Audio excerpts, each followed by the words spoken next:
Hey there, welcome, Christian here, and welcome to my video of the week. And in this episode, we're going to talk about being seen.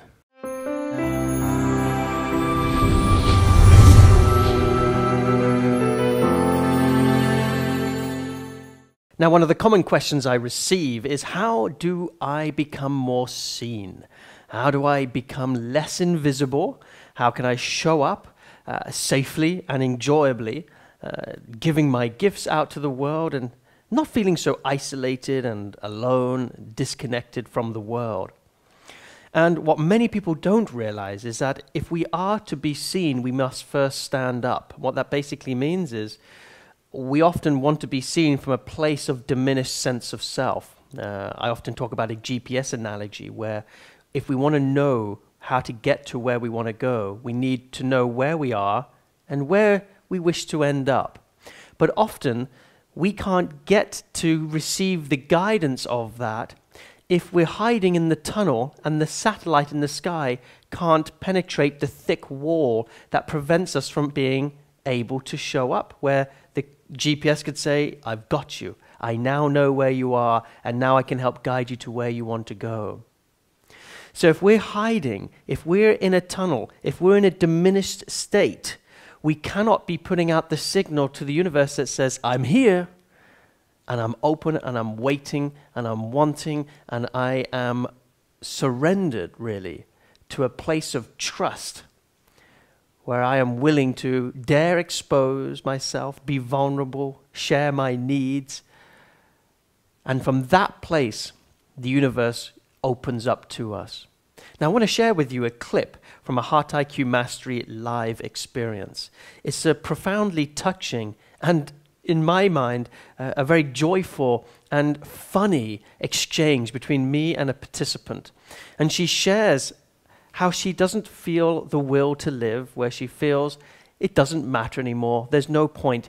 She's given up, basically, on life, on getting out there, on relationships, on love, on all the things that matter.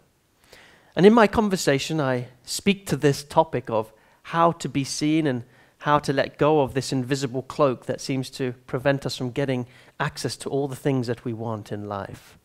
It's a beautifully touching experience, and I hope you enjoy it. It's just my shadow's a bit of a pain, and I can't see the gift in it, and I just feel that I don't matter. Wow, I feel that. Oh.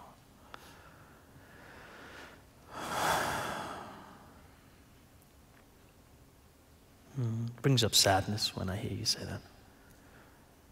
Well, I just think that the world could close over me, and I'd be happy with that if I wasn't here. It would just be easier.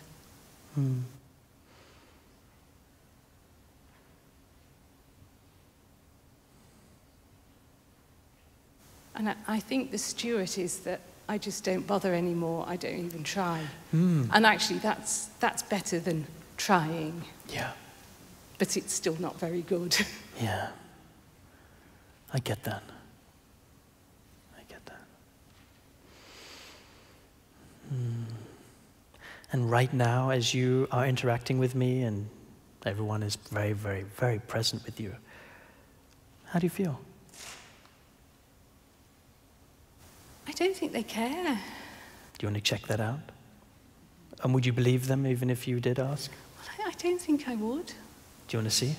Yeah. Okay. Go ahead.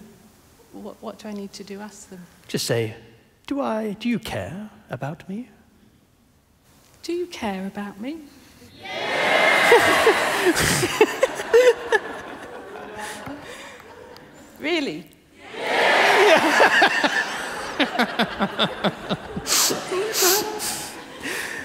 Now, you're quite sure?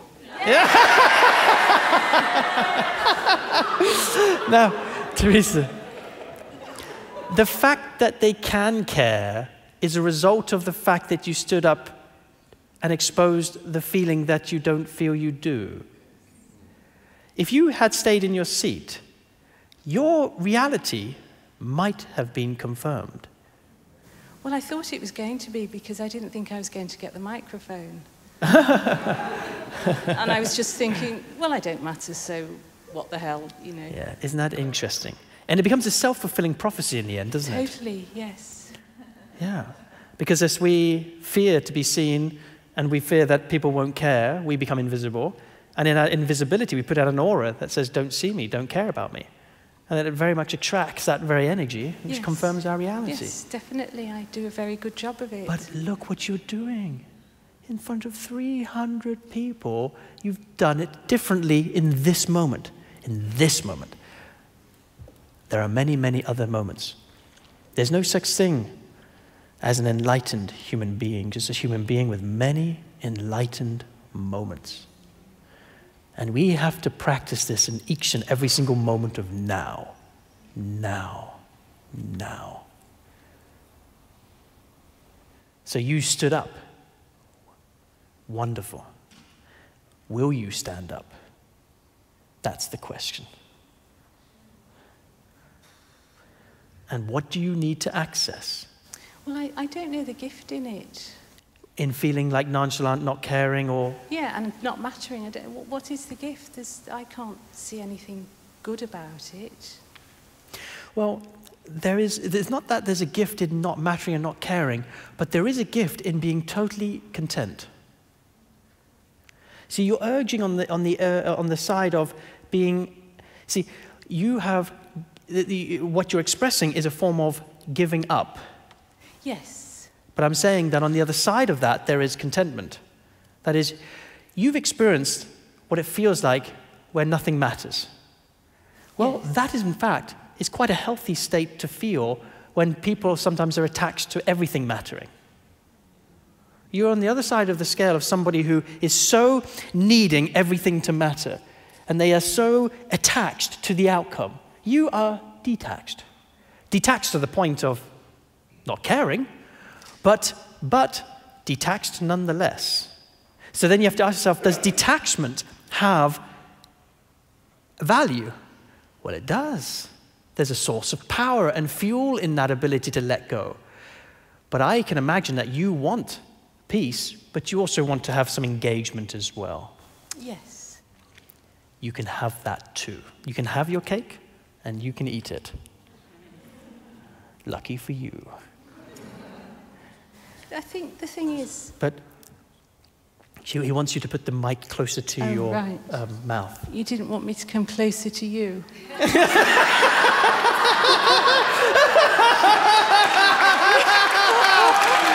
that's great.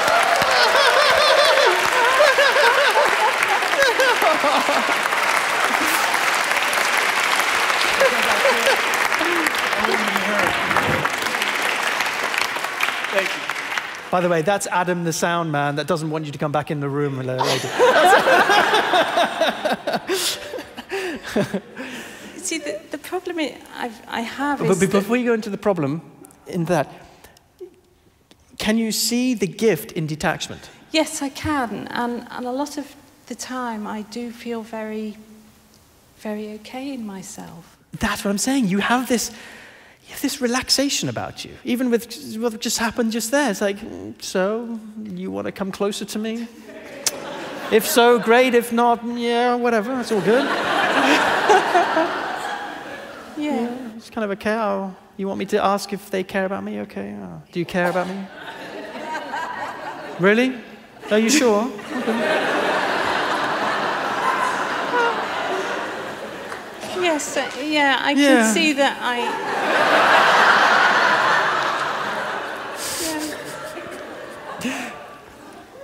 Yes, I can see the benefit in it. Yes. It's just that... So what's the range you want to also include? If you can feel the gift in there and you're like, cool, I can deal with that. What would you love to also have in addition to this? You don't have to get rid of it, you add to it. It's called expanding your emotional range. What would you like to add to this relaxation that you have about life? Well, I would like people to notice me. Great. What do you need to add to your emotional range in order for people to go, wow, she's there? Well, I'd like to be 10 feet tall, but I'm not. Okay.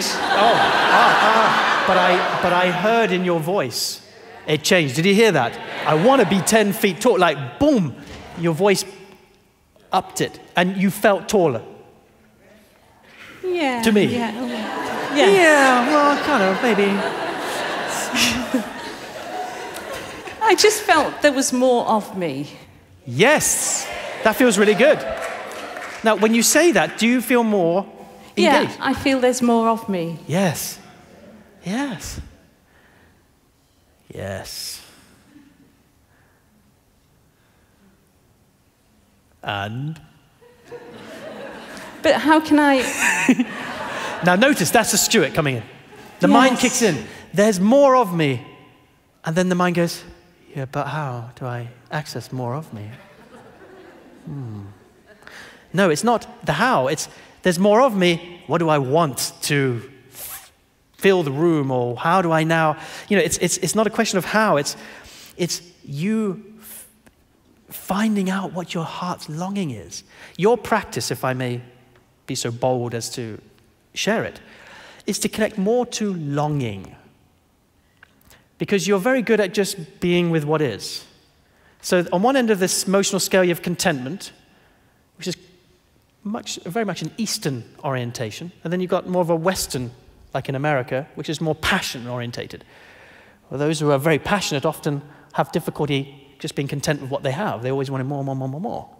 Whereas in an Eastern philosophy, it's kind of, I'm cool with what I have. But they don't really have the passion to go for what they want. So there's a combination right there. So I can see you as being, yeah, okay with what is, but passion, longing, desire, Teresa. What do you desire? Do I dare ask the question?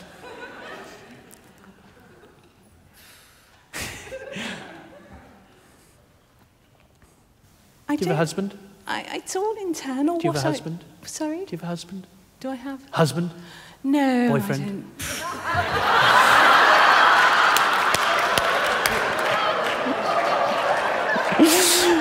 Oh, fantastic. Yeah, great. I just think, what's the point? Whatever.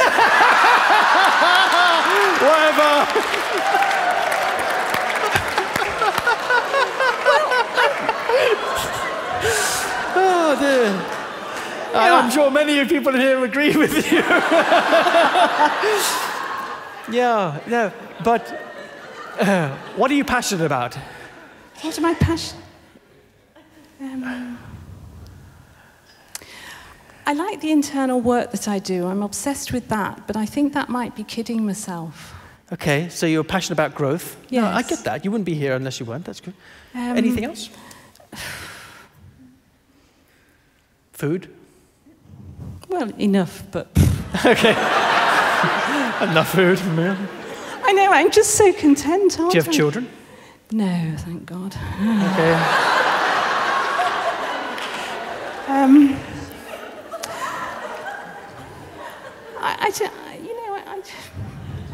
I mean, I would like some of these things. Uh-huh. Oh, good. Like is a nice step forward. Yeah, but they've just been Elusive? so much, well, elusive and a hassle when they happen.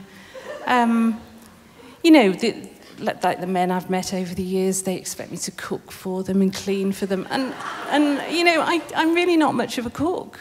Yes.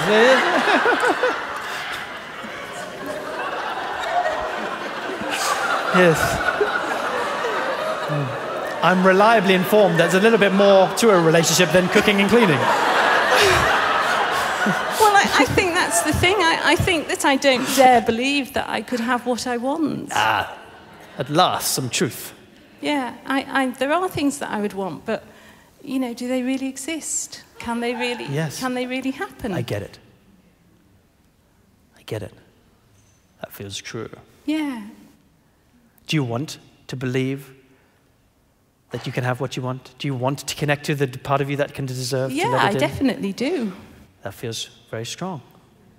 And I would sit with that longing. What I meant by practice is practice feeling the longing for possibility.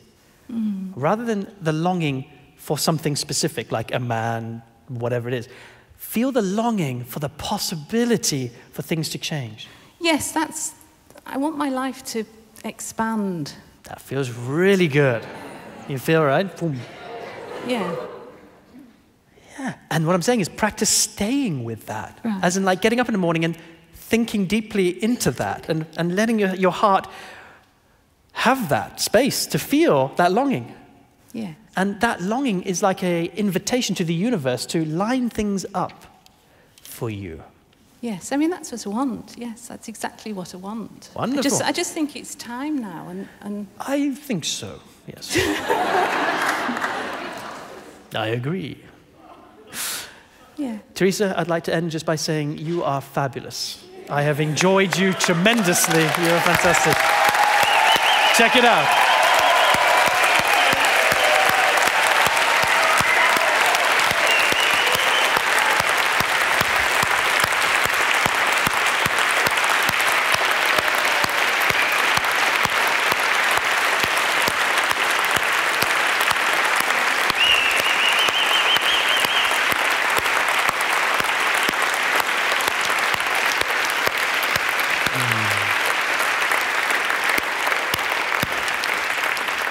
Now, I hope you enjoyed this video of the week. And remember, all the richest discussions happen at christianpangus.com. So come on over and participate and share in the discussion.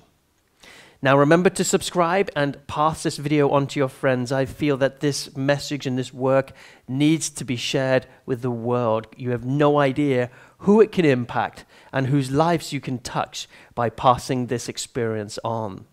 And if you'd like to receive updates from me and receive these weekly videos to inspire, transform, and help you live life from the heart, then head on over to christianpangus.com and sign up for my free video updates.